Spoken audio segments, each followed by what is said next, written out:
The Great Lakes make up 21% of the fresh water right here on Earth. That's 3% of the world's freshwater supply. This means the Midwest is sitting on top of one of the largest sources of life itself. But what exactly is pushing the Great Lakes to the brink? In this special, we will dive deeper into the many challenges the lakes are facing at this very moment, and what that means for you. Natural phenomenon, man-made threats, and controversy are making waves in this 6 quadrillion gallon force. This is Great Lakes on the Brink.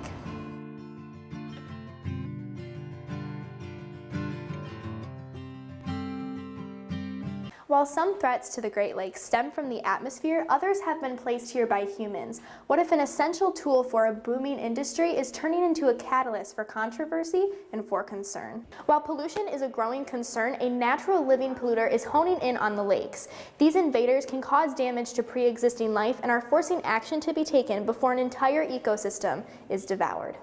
Water is absolutely essential, but it's a force that is falling victim to many challenges, both natural and man-made, all over the world. Though some elements are out of our hands, other factors aren't. It's important that we respond in the best way we can to all happenings surrounding our fresh water. Educate yourself and others. Be aware of how your actions and the actions of your neighbors are affecting our water. Become an advocate for healthy water and prospering lakes. The future of the Great Lakes isn't certain, but it isn't lost forever either. And that's why the Great Lakes don't have to be on the brink. There is a new reality in our lives. No longer is learning in school just about science and sports. Now, it has to be about safety too.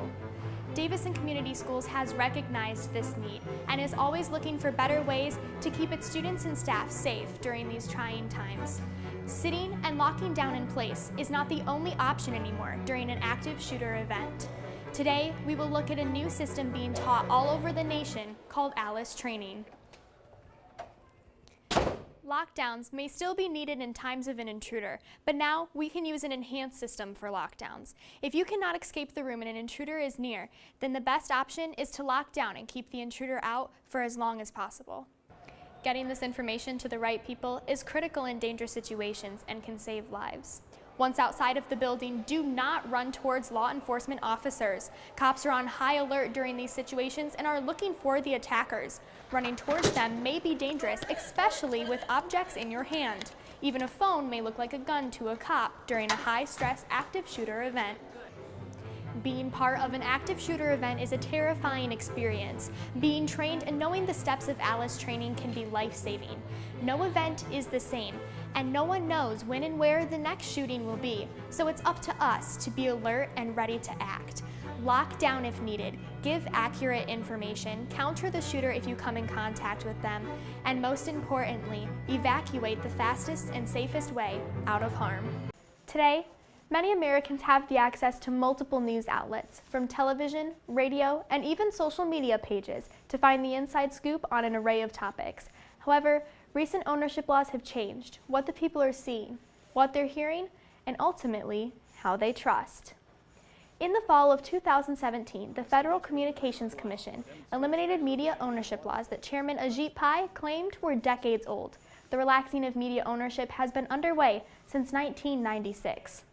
Though the change has been surging, recently it has sparked a ton of debate, and now consumers of media are worried that media diversity is ceasing. According to a recent study done by the Morris Creative Group and Frugal-Dad, 41% of Americans trust local media stations, above the 27% that claim they'd rather get their information from national stations. This 41% may not know that large broadcasting superpowers are taking over local media. As of 2013, Sinclair owns 161 stations in 78 different markets. Nexstar owns 51 stations in 45 markets. Tribune owns 44 stations in 35 markets. And Gannett owns 41 stations in 31 markets. These 4 companies are still increasing business steadily. Your favorite national media sources are not immune to the growing monopoly either. 90% of channels on your television are owned by the same 6 companies: GE, Disney, Viacom, News Corp, Time Warner, and CBS. Just 28 years ago, in 1983, the same 90% was owned by 50 companies. The Big Six's total 2010 revenue was $275.9 billion.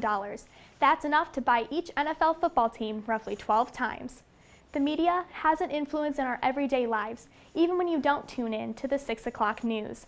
And with only 231 media executives controlling the diet of information that millions of Americans digest, it isn't as diverse as you may think. We are teaching some stunting skills and how to cheer on their Cardinals. How does it make you feel to cheer on the Davison Cardinals here tonight? Good, because I'm here with my friends and family, and I really like to play football. And do you want to be a cheerleader when you get to be Avery's age? Yes, because I can play on Friday nights and cheer for the Davison football team. That's great. The energy is certainly high here tonight.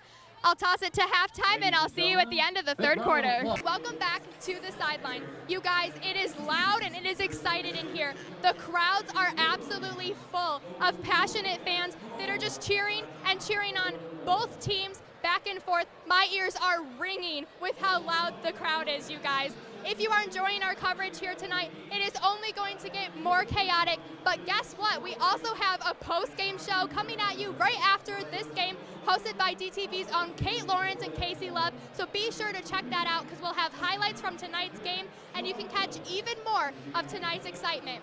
Hey, what's up, Davison? Welcome back to the sideline. The excitement has not stopped, you guys, and it is no secret that the players do not want to let go of that ball unless they are passing it to a teammate. Davison, number 20, Drew Fleming, the Watson brothers in jerseys number 1 and 2, and Austin Rowland, number 0 on the Davison Cardinals, will not let that ball go, and they are always in the action. You can definitely count on them to be wherever the ball is at. Drew Fleming alone, by himself, as an individual, has made 10 points this game just alone.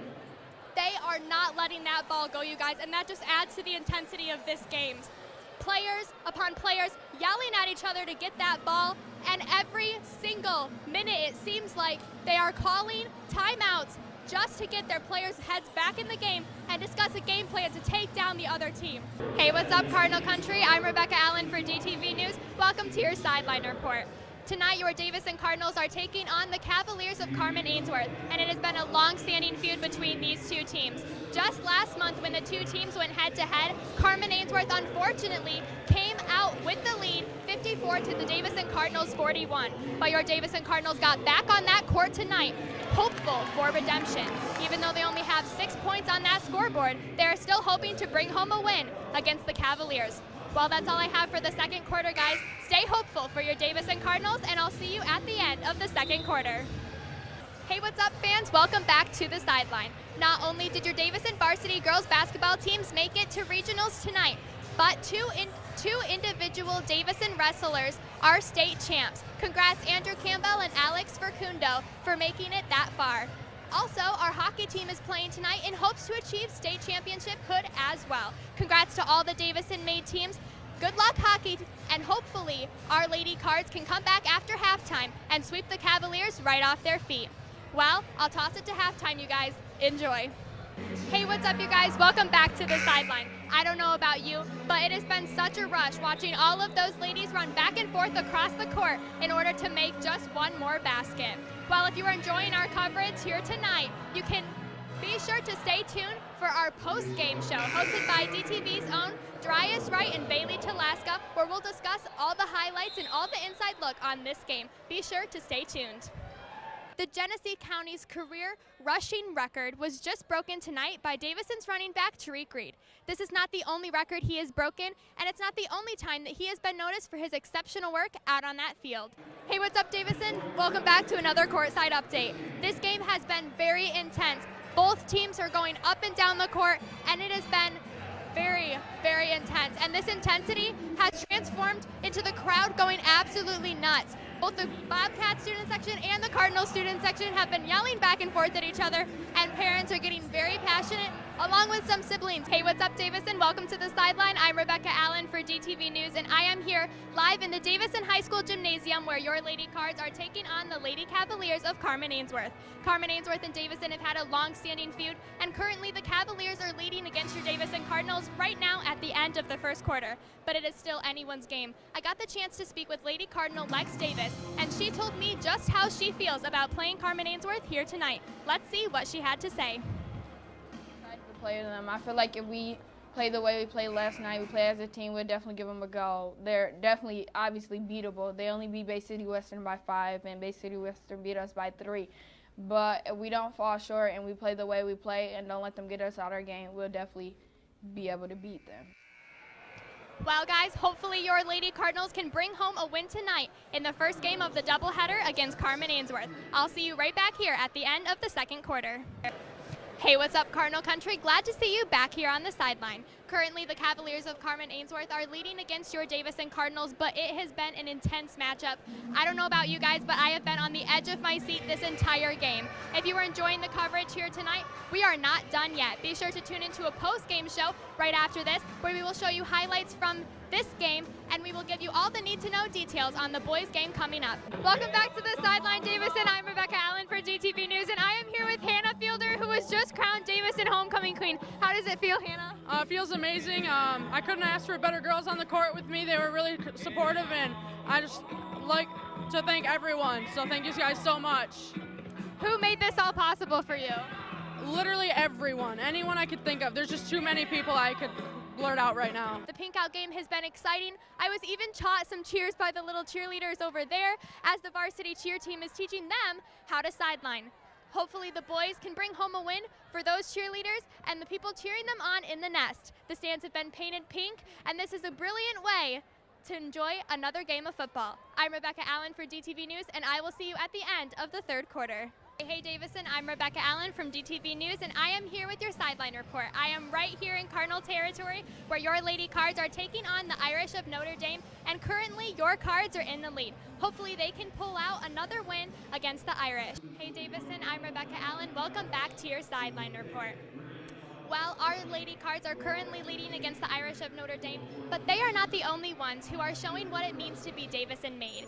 Two Davison High School students, Jessica Block and Emily Moriarty, are also showing what it means to be a proud Cardinal. The two have teamed up for a DECA project and are selling pledge cards here tonight for only $1 a piece. All the money that they raise will go towards breast cancer, as sadly, a science teacher here at the high school did lose his wife to the illness not too long ago. But way to make a positive outcome out of a very negative situation, guys. Well, DTV is having a halftime show, and it is going to be awesome, you guys. DTV's own Kate Lawrence and Darius Wright will be coming at you with highlights from tonight's girls' game, and will give you a special inside look exactly on how the boys feel about the game of basketball. It is going to be something special, and if you are enjoying our coverage here tonight, you certainly don't want to miss it. Be sure to stay tuned after the show, as your Davison varsity boys basketball team will be taking on the Irish of Notre Dame, and hopefully they can bring home another win. We will have that game here live on Charter Channel 191. Until then, guys. Hey, what's up, Davison? I'm Rebekah Allen, and I'm here with number 13, Carly Allard. How do you feel you did tonight? Were they a hard team to beat? Oh yeah, they're probably one of the most in-shape teams we've seen. They're a lot of multi-sport athletes, so they're really good at getting down the court. Really physical team too, so we had to perfect pretty much all of our game to take home a win tonight. So your younger sister's on the team. How do you think that helps the two of you? Like, is it a sister rivalry, or does it help you guys do better, or a little bit of both? Well, we play different positions, so she's always feeding me. I'm looking for her. It looks really good all the time. So we actually have 3 sets of sisters on the team, so we have really good chemistry, and I think that's factored into a 5-game win streak, which we're on right now. So speaking of that chemistry, are you going to miss it because you are a senior and it is your last year playing as a high school athlete? And are you looking forward? Are you going to play basketball at the collegiate level? I might do some intramural, but I don't think I'm going to play collegiate basketball. But I'm having a lot of fun right now, and the way it's going right now, I think we'll have a good close to my senior season, so I'm happy. Happy homecoming, Davison fans. I'm Rebekah Allen for DTV News, and I am coming at you live from the Cardinal Stadium. I am currently at the north end of the field right now, and the score is currently 14-0 in favor of your Davison Cardinals. Just 3 minutes into the first quarter, Davison's quarterback number 4, Cannon Hall, was able to put Davison on the board with the first touchdown of tonight's game. Homecoming is a tradition that always brings a ton of excitement to the community, and hopefully that excitement can translate into some intense energy tonight. Well, it is officially the end of the third quarter, and it is a mudslide out there. The players are still slipping and sliding as they were in the first quarter, but that doesn't seem to be affecting the Clarkson Wolves at all, as they are leading against the Davison Cardinals 28-0. The winner of this game will advance to play Holland West Ottawa, as they won against Rockford yesterday. The game will be held at a neutral site. Well, guys, the only thing we can do is wait and see what the fourth quarter holds for both our Cardinals and the visiting Wolves.